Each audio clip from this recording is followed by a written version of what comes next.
This is Everyday Wellness, and I am Dr. Eliza Kim. Today, Ms. Leslie Gleim will be joining us from Mid-Pacific Institute, and we'll be discussing on the 100 languages of children.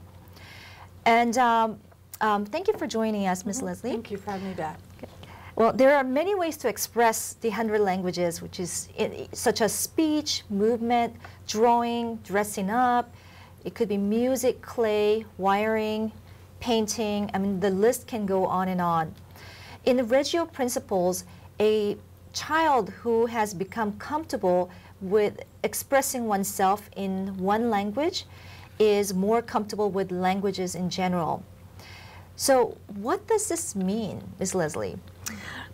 So if we just think about the language that we all know, which is something written, we know that once we understand how the letters work together to make a word, then we're able to express ourselves in many, many ways as we write a word, or write our sentences and make books and all that good stuff. So it's the same kind of principle that every one of these languages that you spoke about, like drawing and music, and they all have their own alphabet. And once the child understands one, they begin to have their own theories of how a language works and how do you express oneself through it. So it kind of, we think of it, it kind of goes linear, but yet every one of these medias are different as well. So they're learning about two different things, but really they get the idea of how to express themselves. And do you feel like this builds their confidence and the way it opens up the way they interact with other people? I do. And environment? It's because so often the world says there's only one way. It's either you're going to write, you have to write the words and understanding, but once they understand that they can express themselves in any way, in any of these medias, they realize it takes a little bit of that frustration because they're able to make their ideas known through painting, through drawing, through the many ways that we see children can communicate. And they become more confident other medias as well, yes. Right? You know, it's kind of like if you when you ride a bike, with your training wheels, you soon become comfortable and you can ride the big bike, and it gets bigger. It's kind of the same kind of, I think, metaphor. I love that. Love that. So, and how would you know, I know that drawing is really important, and I would like to really talk about the drawing in particular, because there's something that you do at Mid-Pacific that this will allow them to communicate and express through drawing, which will then they'll become more proficient in their writing and reading skills. Yes. So when we look at drawings, we don't think of them as just a drawing. We look at them as theory drawings. So in other words, the child's ideas are spilling out onto the page. And if we listen closely, the children will all talk out loud. And really, they don't have to think out loud, but they're letting us know what their ideas are as they're drawing along on something. So you can actually use that drawing to launch into other questions that they have and have them express it through the drawing itself. Right, and I've watched them draw, and the interesting thing is, you know, the details that goes into it. Example, how do you make a sound with a drawing? How do you make a wind sound, or how do you make it so that it looks like such object? You know, it doesn't have to look exactly like that, but how do you express the expressions of the faces and all that, or the way you think? Which I've seen one of the children do this, you know, where they drew a figure of body, you know, and their face, and then there was a little bubble that went on top of their head, and when the teacher asked, you know, what is that? And he said, you know, that's me thinking. So early on, from when the first child comes in as 3, we we have this culture that we value the marks that they put on a page. So every mark has meaning. So through many, many different avenues, and as you know, every day the children kind of do their plans for the day where they put their marks or symbols on. Again, that's another way to express themselves, and how those marks is just like the letter on there. So essentially, the child will come to know that, oh, if I put a mark that has the triangle type mark and then put a line across, it comes to be an A. But every one of those lines have to be there in order to make it understanding as an A. Okay, well, that's quite powerful, because to me, that expressing in drawing is probably one of the most difficult skills that I actually think it's more difficult than writing itself. So this seems like it allows a child to be inspired to draw better or to express better, because that's how they communicate with others and with themselves, of expressing themselves. So there's a video that I'd like to play of these two preschool children interacting with each other and collaborating. So here is the video. Try looking in your pocket. Let me draw another car and I draw the wheels. It's not a good pocket. I looked in my pocket. Hey, I try to help you in a little bit. I draw a car here, okay? Here. I'm gonna draw a car for me. Here. I'm gonna draw a car for me. Okay. And I'll do the wheels, okay?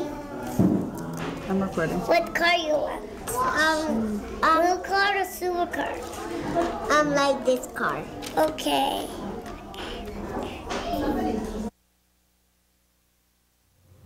So could you explain a little bit about what's going on in this video? Yeah, it's only 30 seconds, but it reveals a lot about these two children and about how they think. So if you noticed, as you said, there's 100 of languages. So gestures is one of them. So when we add the gestures along with their drawing, we begin to understand what's happening. So in this clip, if you notice, towards the beginning of the clip, where she picks up her paper, and you can see it looks like a city, and it's actually Tokyo that she had drawn, and she puts it over to the stack that's there, and then all of a sudden she moves it back. So again, the child had just thought about their thinking, and that's critical thinking, because they made the decision not to lay it down yet. There was more work to do. As the clip goes on, they negotiate about a car that they want to put on there. So if you look at the little girl, she looks at over here where the stack is, and then she comes back to look again. So she's estimating where that car should fit on the page. And she points to the other child, no, the car needs to go here. In the next clip, I think is very powerful, because she flips the page around to get it into position where they want to work at. Another beautiful moment between these two girls is that they also talk about what kind of car. The one little girl we see in front doesn't assume that I'm going to make a car and you're just going to do with how I like to draw. She asks, what kind of car do you want? This back and forth conversation, and they end up saying to each other, I'll draw the body of the car, and then you can add the wheels. So they know each other's strengths, and this empathy for each other, which I think comes along with this whole culture that we're working with the children. Oh, what a powerful video. What I would like to do is I would like to go and view this one more time, just in case the viewer has missed the whole concept of what was going on in here. Okay. Try looking in your pocket. Let me draw another car and I draw the wheels. It's not a good pocket. I looked in my pocket. Hey, I try to help you in a little bit. I draw a car here, okay? Here. I'm gonna draw a car for me. Here. I'm gonna draw a car for me. Okay. And I'll do the wheels, okay? I'm recording. What car you want? Blue car or silver car?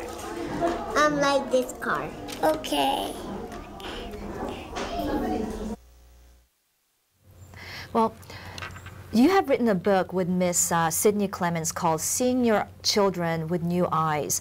And in your book, it states our conventional image of the child is that children are born empty. that they need to be filled up with information, mostly facts, so they can take on the work of the world. So can you explain this more in details? Yes, I think it's based from a manufacturing model that we had right after the war, and our educational system seems to be into that mode that we have, the child comes to us, we fill them up with something, we move them on to the next grade, and that's how it flows throughout it. But we look at children as they come to us already filled, and that for us, through the language of drawing, then we come to know who they are. Well, that is very much true, and I think that's such a beautiful concept that we forget because sometimes we simply forget or because we're ignored. And well, I know a 4-year-old child who can read, write, and subtract and add better than a 2nd grader. So because my husband and I are all about having my son having fun and experiencing and exploring and experimenting life, we don't do anything academically. So when you see this kind of a child who's so academically inclined, it's difficult not to think that, oh, you know, am I doing enough? Or what if my child falls behind? Well, how would you respond to this? Well, I think that every child grows at their own rate, and that we should never compare from one to the other.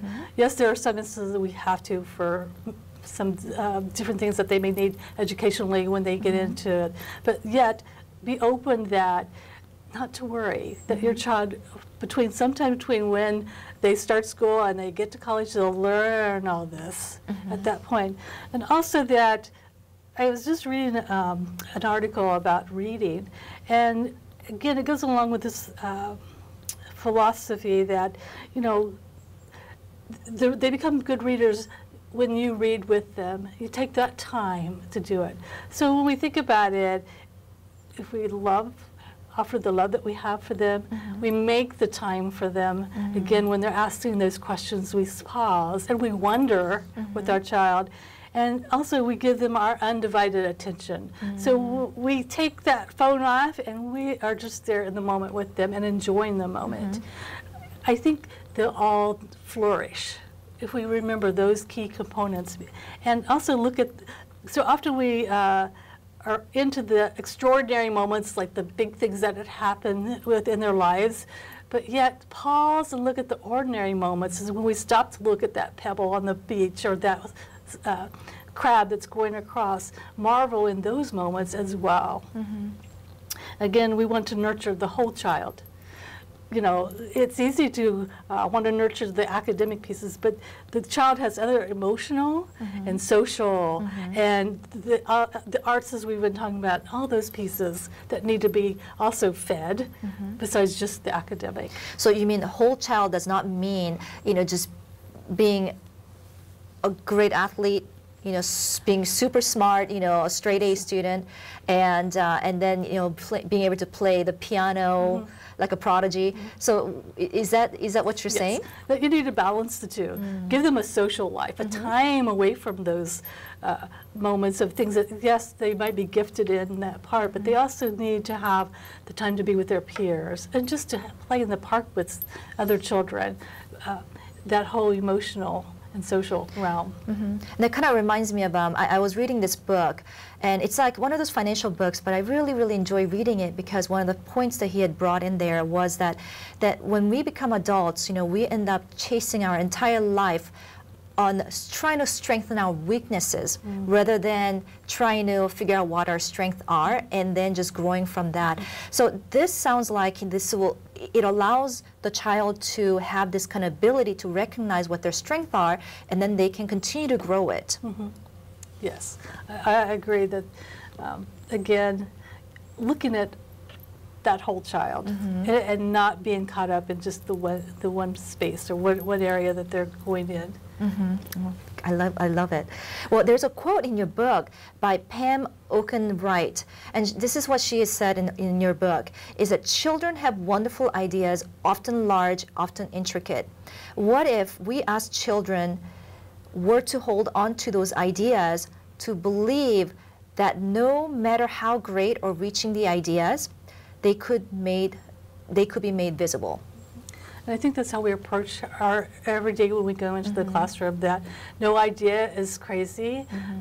There's a way to get to your dreams. And I think that we need to keep that alive for children. And would anybody like criticize that by saying that, well, you're removing them from reality? People could, but I think that in honoring the child, you know, that's what we're there for, is to honor those children's ideas. And the child will eventually can figure out that, oh, well, this isn't going to work, but he'll also learn, oh, how can we go about it another way? So I think those are equally as important. Sometimes when we talked about mistakes, making mistakes, and you do learn through your mistakes as well. So we can't let them have a perfect world, because there is no perfect world. So in seeing these mistakes, if you want to call them, or these things that can happen, it allows them to come to an understanding about life itself. Well, there are a lot of rules in the society, and a lot of restriction and limitations, you know, that's already put on not only on us, but also on children. And small things like, you know, well, you shouldn't be eating that because it's going to make you unhealthy, or you shouldn't be doing that because you might fall on your face. So how do you find that balance of letting them explore and experience, but at the same time, then, you know, allowing them to, you know, grow up to be this whole person? Well, if you listen very closely to children, you find that they know their own restrictions. For example, I think one of the rules that we hear a lot, oh, you can't go up the slide. However, if we listen and watch, children know that they can go up the slide. Most of the accidents happen is when they're caught by surprise. So again, giving them that metaphor of being able to go up the slide because they know that they can, but being ready for what happens if something does happen. Yeah, and sometimes they'll learn from those mistakes as well, right? Yes. Well, Ms. Clemens in your book had wrote this: believing that the child is competent mean we as parents and educators first have to quiet ourselves and learn to see and hear it. Well, there's a story that you had written about this boy named Jerry who would lash out every time another child cries. This was in your classroom. So can you share this story, because it's a beautiful story that could really happen, that happens all the time in our classrooms and home. So we often, when something happens with a child and they lash out, we often think, oh, well, it's a bad behavior. But really, the child has learned something along the way that behavior makes sense. So this little boy, Jerry, had came into our classroom, and we noticed that he would just go, start throwing these fits and start crying, and we're going like, what is happening? So in our minds, we began to slow down, and we began to observe what happens just before he starts to cry. What do we notice? And in doing so, we start piecing together that when another child would cry, that's when he would have his meltdown and start crying. So the more we looked into it, he was an older child. He had a younger child, sibling at home, and we surmised that when the younger sibling would cry, then he got in trouble. Well, what did you do to him? So in his mind, when somebody cried, I get in trouble. So once we kind of figured that theory out, we had a plan. So when we heard a child cry, one of us would go immediately to Jerry, and the other one would go comfort the child that was crying. The one who went to Jerry would say to him, it's okay, it was an accident. You didn't do anything, to let him know that it was okay and that we're not blaming him, but rather that it was just an accident or something that had gone on in the room. After a few times, we noticed that he began to calm down and began to trust us, and soon that behavior went away. Wow. Well, this could, I mean, he could have been easily labeled as a trouble child. Exactly. And it's purely because we have decided not to see, you know, what was really going on with him, and being sensitive to his emotions as well. Well, in Reggio, that all children are born powerful and competent. And in your book, there's a story about a child named Marilyn with Down syndrome. And I was very touched by this story because of it also involves the parent, the mother, who really stood for herself and for the child. And it's something that I felt we don't always do, because when there's an authority figure like a teacher or someone like principals, you know, we tend to kind of back down a little bit, and we forget to stand up for our children. But I want this story to be heard because this is something that could happen that'll crush the spirit of the child. By not listening to the child's inner voice, and by looking at what she cannot do, you know, to just looking at her limitations rather than seeing her rich possibilities of what she can do. So can you share the story with us? So Marilyn came to us when she was 3. So because of her age, we were able to have her like for 4 years. So we really come to know her. So she came to us with very few words and ended up talking in sentences. She came to us, barely could hold a pencil, and left us writing her name. So we clearly knew that she was very competent, very bright young lady. So when it came time for her to leave our preschool, she's going to go into another school. And immediately, because of her label, they wanted to put her into a separate classroom where she wouldn't be able to be with her peers. And she had been with her peers all her time with us. So that was upsetting. And so after some negotiation, they said, okay, we would look at her again at the end of the year to make sure the placement's where it should be and that. So we agreed to go ahead and move forward with it.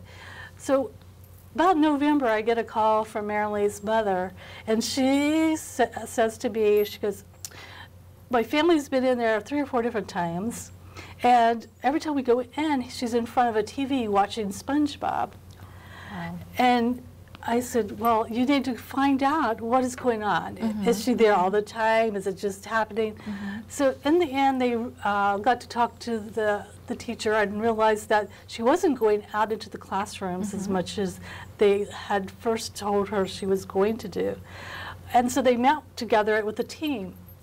During that time, when the conversation was going on, they were saying all these things about Marilyn, and that the mother was just like biting her tongue.